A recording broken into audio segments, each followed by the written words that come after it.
또 너희가 열심으로 선을 행하면 누가 너희를 해하리요?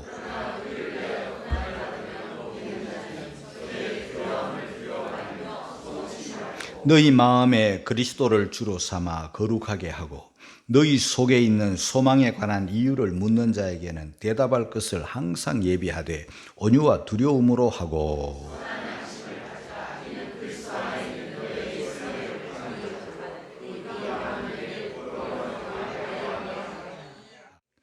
주후 64년 7월 19일은 로마 시내에 큰 화재, 대화재가 일어난 날입니다. 왜 우리가 로마의 그 옛날 64년, AD 64년에 일어났던 그 화재에 우리가 관심을 가지느냐 하면, 로마 시내가 그 길이 좁고 또 목조 건물로 되어 있고 낡았기 때문에 요즘처럼 그 불이 났을 때 뭐 소방차도 없고 뭐 불 끄는 이런 방법도 부족해서 속수무책 로마 시내 3분의 2가 다 불탄 날이 바로 그 날입니다. 불탄 날이기 때문에 우리가 기억해야 되는 게 아니라 이 로마 황제 네로가 이 방화 주범들을 우리 기독교인으로 이렇게 기독교인들의 소행으로 덮어 씌웠습니다. 세월이 흘러 역사가 증명하지만 여러분, 우리 기독교인들이 로마 시내에 불을 지른 예가 없습니다. 정상적인 그리스도인이 왜 그런 짓을 하겠습니까? 완전 덮어 씌운 겁니다. 그러자 평소에도 우리 기독교에 대해서 로마 사람들이 안 좋아했습니다. 자기네들이 총독으로 보낸 그 본디오 빌라도가 예수님을 십자가에 못 박아 죽인 일이 있었는데, 사형을 받은 그 예수님을 하나님의 아들이라 그러지를 않나, 부활했다 그러지를 않나, 또 그 믿는 사람들이 막 로마에 자꾸 이렇게 많아지는 것에 대한 그런 두려움이 그들이 있었습니다.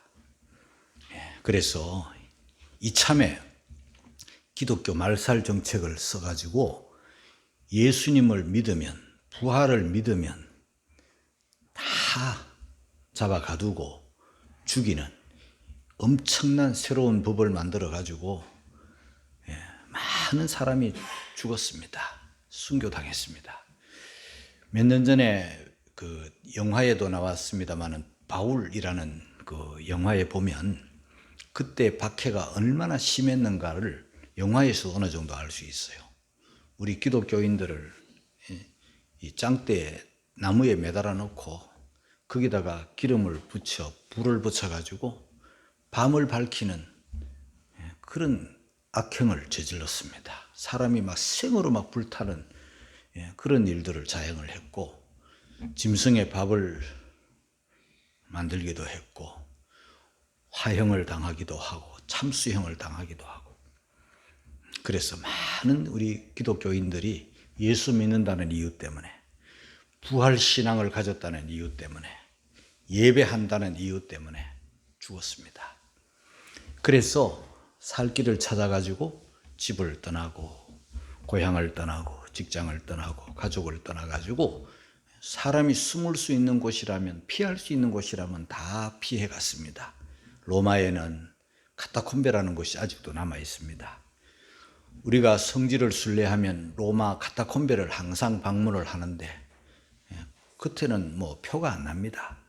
그러나 굴 밑으로 들어가면 무덤이에요. 길이 사람 하나 지나가면 딱 맞는 이런 좁은 길에 한도 끝도 없습니다. 아직도 그 길의 끝을 사람들이 다 찾아내지를 못합니다.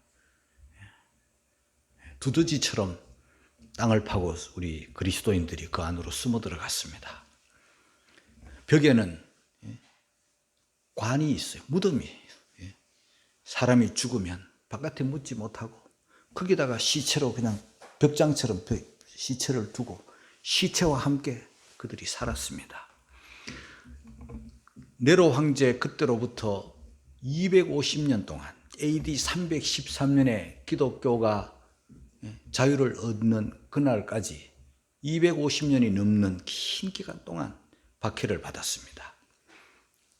바깥 태양 한 번 구경 못하고 무덤에서 태어나 무덤에서 살다가 무덤에서 죽은 사람들이 부지기수입니다. 그런 박해를 지났습니다. 또 투르키에 같은 지역에는 우리가 성지를 순례하다 보면 가게 됩니다마는 그 카파도기아 같은 데 가면 온갖 바위들의 굴을 파고 그 안에 숨어 살았습니다. 다 우리 그리스도인들이 그 박해를 피해가지고 그렇게 험하게 살았습니다. 그리고 카파도기아에서 일정 떨어진 시골에 가면은 대린구유라는 곳이 있습니다. 그곳은 겉으로는 표가 안 납니다. 가까이 가도 여기가 대린구유인가 지하 무덤이 있는 곳인가 잘 모릅니다. 그러나 그 대린구유는요, 지하 땅굴 층이 20층이나 돼요. 20층이나 되는데 그 깊이를, 그 길이를 아직도 다 알 수 없을 만큼 초대 우리 그리스도인들이 그곳에 숨어 들어와서 살았습니다. 수만 명이 살았다고 전해집니다. 그 땅굴에서. 그러니까 1층, 2층, 3층 지금까지 발굴이 되어가지고 사람이 들어갈 수 있는 곳은 8층까지만 들어가지 그 밑으로는 더 들어갈 수도 무서워서 못 들어갑니다. 위험해서. 깜깜하고. 그래서 불을 밝혀가지고 사람이 들어갈 수 있는 길까지 들어가는데 안내자가 없이는 못 갑니다. 그만큼 험한 곳에 우리 그리스도인들이 살면서 그곳에서 예배하고 그곳에서 믿음을 지키고 온갖 고난을 다 당했습니다. 여러분, 예수님의 제자 베드로는요, 성경을 베드로전서와 베드로후서 딱 두 권을 기록을 했는데 오늘 우리가 읽은 이 베드로전서, 거기에 그렇게 흩어져서 살고 있는 그들을 위해서 글을 남겼어요. 그들을 한마디로 표현해서 흩어진 나그네라 이렇게 표현을 하면서 글을 보냈는데, 그 박해와 모진 고난과 모진 핍박 속에서 살고 있는 그들에게 그 베드로 사도의 그 편지는 희망이었어요. 그 베드로 사도의 그 글은 소망이었어요. 그 베드로 사도의 그 서신은 위로였어요. 그래서 그 서신을 사람들이 입소문을 내면서 이 말씀으로 위로를 받고, 이 말씀으로 용기를 가지고, 이 말씀으로 고난을 이기고, 이 말씀으로 소망 가운데 살았던 거예요.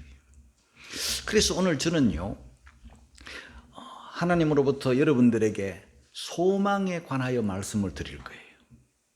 그런데 오늘 베드로전서 3장 15절에 보면은 소망에 관한 이유를 묻는 자에게 대답할 것을 예비하라 이렇게 말씀했어요. 소망에 관한 이유를 묻는 자들에게 대답할 것을 말하라. 불신자들이, 하나님을 모르는 사람들이, 부활신앙을 가지지 못한 사람들이 예수 믿는 우리들을 보고, 아니 저렇게 살면서 무슨 소망이 있길래 저 고난을, 저 박해를, 저 비참한 가운데서도 저렇게 웃으며 살고 저렇게 행복해 할까? 이유가 뭘까? 물어올 때 대답할 말을 예비하라. 그래서 저는 오늘 이 소망에 대해서 여러분들에게 말씀을 전할 거예요. 소망에 관한 이유를 물어온다면 우리가 그 소망을 가져야 되잖아요. 그래서 우리가 오늘 스스로 물어봐야 돼. 뭘 물어보느냐?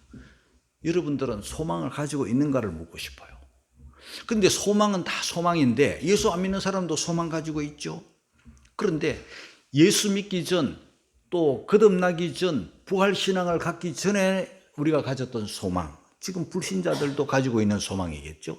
이게 뭔지를 알아야 되고, 예수 믿은 후, 부활신앙을 가진 후 성령으로 말미암아 거듭나 하나님의 자녀가 된 다음에 우리가 가지고 있는 소망, 이전의 소망이 무엇이고 이후의 소망이 무엇인지 우리가 그걸 다 구별할 줄 알아야 되고, 성경이 말하는 이 소망은 부활신앙 가진 이후, 성령으로 거듭난 이후의 소망, 이걸 가지고 있는가를 저는 묻고 싶어요.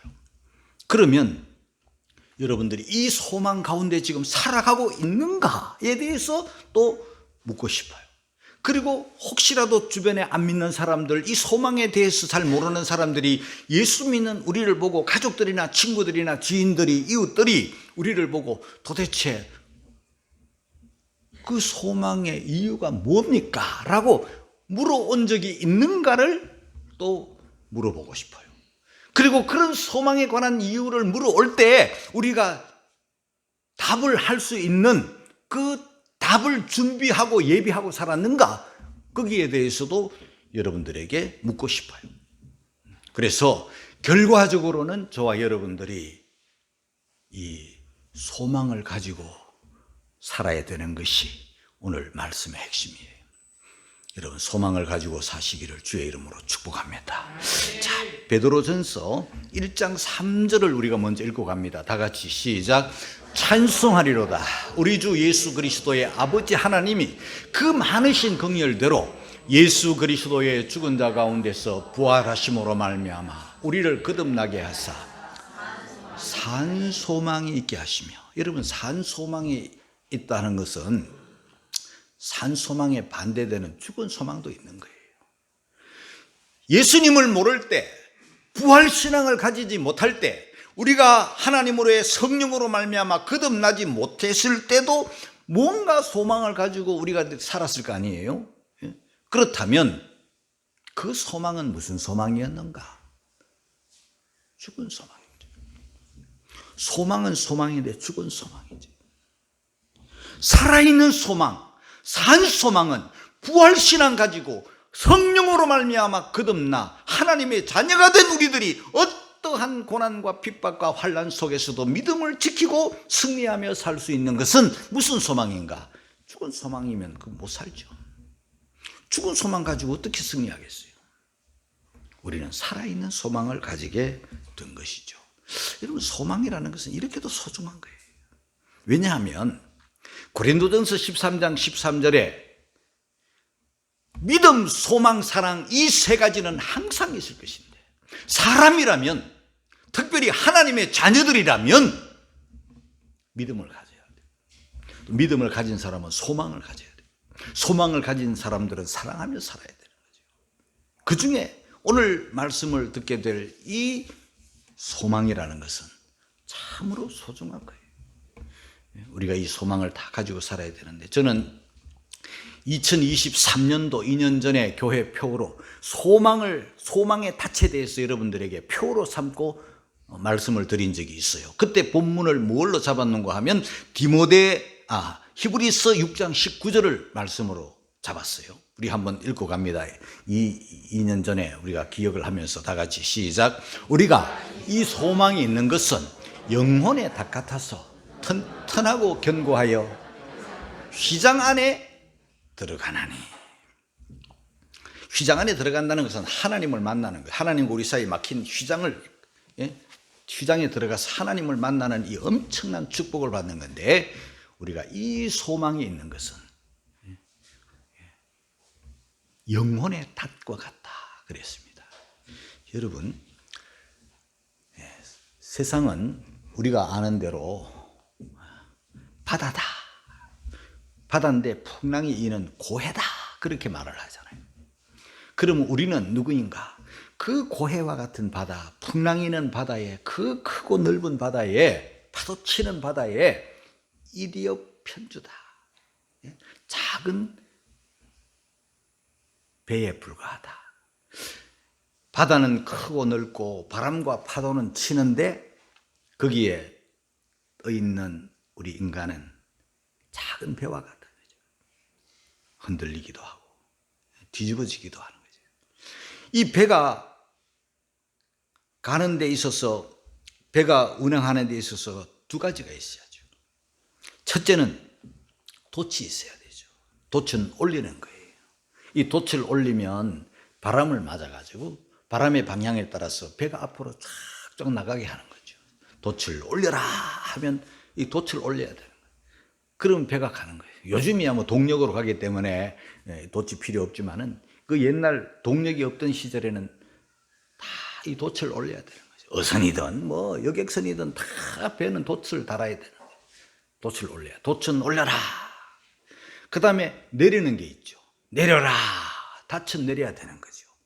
돛은 나아갈 때 필요하고 또 닻은 멈출 때 필요한 거죠. 여러분, 바다에는 바람이 있고 바람이 있으면 파도가 치는 거예요. 이건 겉으로 드러난 거예요. 그러나 바다 속에는 그러면 고요한가? 꼭 그렇지 않아요. 바다 속에는요, 해류라는 게 있어요. 조류라는 게 있어요. 이 닻을 내리지 아니하면 해류에 떠밀려가고 조류에 떠밀려가고 파도에 떠밀려가고 바람에 떠밀려가는 거예요. 그러다 보면 표류하게 되고 뒤집어지는 거예요. 그러므로 이 배가 멈출 때는, 배가 정박할 때는 반드시, 오늘날의 배도 마찬가지예요. 인천항에 월미산 정상에서 밑을 바라보면 수많은 배들이 왔다 갔다 하는데요. 그 배들이 멈춰있는 배들은 하나같이 이 닻을 다 내리고 있는 거예요. 큰 배들은 큰 닻을 내리고 작은 배들은 작은 닻을 내려가지고라도 이 배가 조류에, 해류에, 바람에, 파도에 떠밀려가지 않도록 항상 자기 자리에 정박할 수 있도록 하는 게 바로 닻인 거예요. 지금 뭘 말합니까? 저와 여러분의 신앙에도 영혼의 닻을 견고히 내리면 이 세파, 이 시류, 이 유행에 휩쓸려 가지 않는 것이죠. 신앙은요, 흔들리는 것은 좋은 게 아니에요. 신앙은요, 표류하는 것은 좋은 게 아니에요. 부초 같은 인생이 되어서는 안 돼요. 신앙은요, 요동하면 안 되는 거예요. 언제나 견고해야 돼요. 언제나 안정감이 있어야 되는 거죠. 그러려면은 이 닻을 분명하게 내릴 때만 가능한 거죠. 그게 바로 소망이라는 거예요. 소망의 닻을 견고하게 내린 성도는요, 별의별 일들이 세상에 다 일어나도 흔들리지 않는 거죠. 그래서 이 살아있는 소망의 특징이 뭐냐 하면요, 바로 하늘나라에 간직된 것, 하나님의 나라에 소망을 두어야 되는 거죠.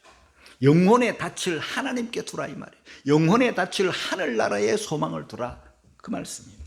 베드로전서 1장 3절에 대해서 산 소망을 말씀드렸는데요, 베드로전서 1장 4절에 보면 그 하나님이 간직해 놓은, 우리가 하나님께 소망을 두어야 될 이유가 있는데, 그게 뭐냐 하면 하늘의 소망은요, 썩지 않고 더럽지 않고 쇠하지 않는 특징이 있어요. 우리 한번 읽어갈까요? 다 같이 시작. 썩지 않고 더럽지 않고 쇠하지 아니하는 기업을 잃게 하시나니 곧 너희를 위하여 하늘에 간직하신 것이라. 여러분, 이 세상에 보이는 것들은요, 다 썩어요. 아름다울수록 그 썩음이 비참해요. 장미꽃 얼마나 예뻐요? 장미꽃, 썩은 장미꽃 한번 보세요, 여러분. 추하잖아요. 사람도 썩어요. 이 썩을 놈 그러잖아요. 예? 썩을 놈 맞죠? 예. 썩어요. 숨 끊어지면 그때부터 썩어요. 아주 독한 냄새가 나는 거예요. 예. 요즘이야, 이 뭐 안치 시설이 잘 돼서 냉동실로 들어가서 보존이 되지만요, 옛날에는 다 집에서 했잖아요. 우리 신학교 다닐 때만 해도 한 40년 전에는요, 염하는 법을 배웠다니까요. 염은 내가 해보지 않았어요. 배우기만 했어요. 뭐 장의사들이 다 하니까 내가 할 필요가 없지만은 옛날에는요, 목사들이 했어요. 성도들 죽으면요, 염을 목사님이 했다니까. 요즘은 안 하지만. 그리고 이 시체를 어디다 둡니까? 영안실? 그런 거 없죠. 옛날에는 다 집에 평풍 뒤에 시신을 두고. 그러면요, 향을 왜 피워요? 독한 역겨운 냄새가 나기 때문에 향을 피워. 요즘에는 뒤에 시신이 없어도 향 피워. 그거는 잘못된 거예요. 그건 상주들 괴롭히는 거, 죽이는 거죠. 공기가 얼마나 탁하겠어요. 자, 썩어요. 이 세상 건 다 썩고 다 더럽혀져요. 제일 처음에는 새 옷을 샀지만 좀 있으면 헌 옷이 되고요. 제일 처음에는 새 차를 샀지만 나중에는 헌 차가 되고요. 제일 처음에는 새 장롱을 샀고 새 가구를 샀는데 와, 더럽혀지는 거예요. 망가지는 거예요. 이렇게 걷다가 보면요, 막 장롱이 나와 있어. 이야, 빨간 딱지 붙여가지고 막 장롱이 나와 있는데 내가 보기에는 멀쩡한데 다 고장났어. 고물이 되어서 바깥에 내놓는 거예요. 여러분, 이 세상 것은요, 살 때는 좋고 처음은 좋지만은 나중에는 다 썩고 더럽혀지고 또 낡아지고 쇠하여 가는 게 이치잖아요. 그러니까 세상에 소망을 두면요, 그거 다 썩는 거 보는 거예요. 썩은 냄새 맡는 거예요. 다 더럽혀지는 거 보는 거예요. 더러운 꼴 보는 거예요. 이 세상에다가 소망을 두면요, 다 쇠한 꼴 보는 거예요. 그래서 썩지도 않고 더럽지도 않고 쇠하지도 않는 하늘에 간직한, 하나님께서 우리를 위하여 주신, 예비해 놓으신 하늘의 소망을 가지기를 주님의 이름으로 축복합니다. 자, 산 소망은 하나님께서 주시는 것이고 하늘에 간직된 것인데, 오늘 1장 4절에 보니까 기업이라 그랬습니다. 썩지 않고 더럽지 않고 쇠하지 아니하는 기업, 하나님께 소망을.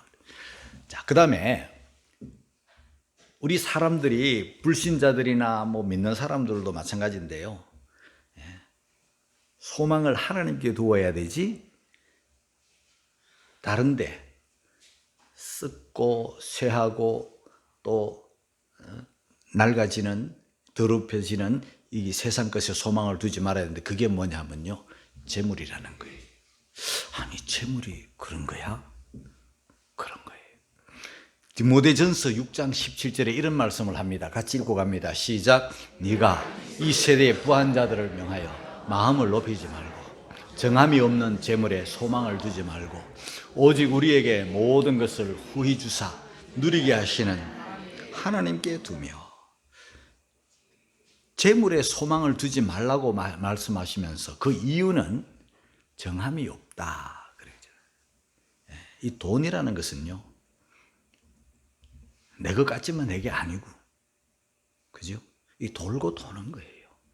있다가 없어지고 없다가 있어지는 게 돈인데, 재물인데, 거기에 제 소망을 두면은요, 없어지면 어떡할 겁니까? 재물이 없어지면 어떡할 겁니까? 거기에 소망을 두었다가 그 소망이 날아가면 어떻게 할 겁니까? 돈뿐만 아니라 세상 것은요, 우리가 소망의 대상이 아닙니다, 여러분. 사람도 아니에요. 사람에게 소망을 두었다가 사람 배신할 때 그 상처를, 사람 떠나갈 때 그 상처를 어떻게 하시렵니까? 보이는 것에 소망을 두었다가 끝날 때 어떻게 하시렵니까? 소망이 아닌 것에 소망을 두었다가 그게 끝날 때 어떻게 하시렵니까? 로마서 8장 24절에 이런 말씀이 있습니다. 다 같이 시작. 우리가 소망으로 구원을 얻었으니 보이는 소망이 소망이 아니니 보는 것을 누가 바라리요? 여러분, 보이는 것은요, 우리 눈에 보이는 재물이나 세상 것은요, 다 변하는 거예요. 시드는 거예요. 더럽혀지는 것이고 쇠하는 것에 소망을 두면은요, 우리가 나중에는 크게 울 날이 오고 절망할 날이 오고 표류하는 날이 오는 거예요. 시편 39편 7절에 이런 말씀이 있습니다. 다 같이 시작. 주여 내가 무엇을 바라리요? 나의 소망은 주께 있나. 할렐루야. 믿으시기를 주님의 이름으로 축복합니다. 나의 소망은 주께 있나이다. 시편 62편 5절 다 같이 시작. 나의 영혼아 잠잠히 하나님만 바라라. 대저 나의 소망이 주로 쫓아 나는도다. 여러분, 우리가 하나님께 소망을 두게 되면 내 삶이 닻을 내린 것과 같이 표류하지 않고 떠내려가지 않고 흔들리지 않고 요동함이 없어요. 옛날이나 지금이나 든든하고 견고하게 안정되게 우리가 하늘나라로 가는 신앙 항해를 할 수 있는 거예요. 그러나 보이는 것에, 재물에, 세상에, 썩을 것에, 쇠하는 것에, 더럽혀질 것에 소망을 둔 사람들은요, 이게요, 왔다 갔다 요동치고 표류하고 흔들리고 난리치는 거예요. 예를 들면 이 세상에 성공한다 그러면 좋은 일이죠. 세상 소망이 이루어지는 거잖아요. 성공하면 좋지만 여러분 다 성공합니까? 실패할 때가 더 많죠. 그리고 실패할 때 어떡하십니까? 시험을 치죠. 합격하면 좋은 일이죠. 합격을 소망하니까. 그런데 떨어질 때는 어떡할 겁니까? 이 세상은 시험으로 연속되는 거예요. 학생들도 계속 시험, 중간고사, 대학 시험부터 계속 시험. 붙으면 좋지만 떨어질 때는 어떡하실 겁니까? 몸도 그래요. 아플 때는 어떡하실 겁니까? 건강할 때는 할렐루야 하다가 아플 때는 어떡하실 겁니까? 우리 몸이 나중에 오래 쓰다 보면은 다 낡고 쇠하여 아픈 데가 많아. 한 80쯤 되면요, 이거 건강 물어보는 게 큰 신뢰예요. 안 아픈 사람이 없어요. 많이 80년 써먹었는데 안 아플 리가 있나요? 7, 80년 써먹었는데 고장 안 날 리가 있냐 이 말이에요. 그러면 맨 젊을 때 생각해가지고 아이고 우리 하나님 왜 나를 아프게 하느냐고 이러면 어떡할 겁니까? 그러니까 이 몸은 낡아지고 여기다가 소망을 두면 안 된다는 거예요. 병들 때마다 내가 하나님 믿었는데 왜 아프냐고 이러면 어떡해요? 내가 하나님 믿었는데 떨어지면 어떡해요? 내가 하나님 믿었는데 인생은요, 열릴 때보다 닫힐 때가 더 많고 풀릴 때보다 꼬일 때가 더 많고 건강할 때보다 아플 때, 웃을 일보다 울 날이 더 많은 게 우리 인생인데 그때마다 흔들리면, 그때마다 표류하면, 그때마다 요동치면 그게 견고한 신앙이겠습니까? 세상 소망을 가진 사람들은 그럴 때 절망하는 거죠. 세상 소망을 가진 사람들은 그때는요 방황하는 거죠. 그때는 막 생명 끊을까 말까 막 이런다니까요. 재물 잃으면 끝난 줄 알고, 건강 잃으면 끝난 줄 알고, 뭐가 인간관계 깨지고 꼬이면 망하는 줄 알고 포기한다니까요. 그러나 하늘의 소망을 가지면, 하나님께 소망을 두면, 주께 우리의 소망을 두면 이런 것에 연연하지 않는 거예요. 자, 그 대표적인 사람이 요즘 오후에 우리가 아브라함 강해를 하잖아요. 아브라함은 하나님께 소망을 두었고 그 말씀에 소망을 두었기 때문에 언제나 단을 쌓고 예배하며 그 말씀을 쫓아가잖아요. 그런데 롯은 아니에요. 아브라함을 바라보고 따라왔어요. 아브라함이 흔들리면 지도 흔들리고 결국은 눈에 보이는 것, 좋은 것을 선택해 가다가 다 빼앗기고 다 잃어버리고 거지 되는 게 그 롯의 비참한 삶이잖아요. 자식들 다 망가지고 가정 다 깨지고 세상 소망을 두고 사람에게 소망을 두면 그렇게 되는 거예요. 여러분, 우리의 표대는 사람이 아닙니다. 우리의 목적지는 세상이 아니에요. 세상 소망 아닙니다. 세상 소망을 가지고 살아가는데 어떻게 카타콤베 속에서, 어떻게 대린구요 속에서도 얼굴에 찬송하며 감사하며 살아갈 수 있겠습니까? 하늘의 소망, 부활 소망, 천국 소망을 가졌기 때문에 가능한 거예요. 그래서 오늘 이 저의 설교의 목적은 혹시라도 여러분들이 세상 소망을 가졌다면 이거 옮겨 하늘의 소망을 두기를 주의 이름으로 축복합니다. 이것 때문에 오늘 이 설교가 있고, 이것 때문에 오늘 종이 필요하고, 오늘 이것 때문에 오늘 이 시간이 필요한 거라는 것을 깨닫고 오늘 소망 이전을 해서 이제 하늘의 소망을 두기를 주님의 이름으로 축복합니다. 예수만이 유일한 소망이죠. 자, 이 소망을 가지면 이제 사람들이 참 저 사람들 어떻게 사나 보자 소망을 물어오겠죠. 소망을 물어오겠죠. 세상 소망을 가지고 살아가는 사람들에게는 세상 사람들이 왜 우리들한테 그런 소망 물어오겠어요? 자기들하고 똑같은데 비슷한데 자기들하고 다르니까 우리한테 물어올 거 아니에요.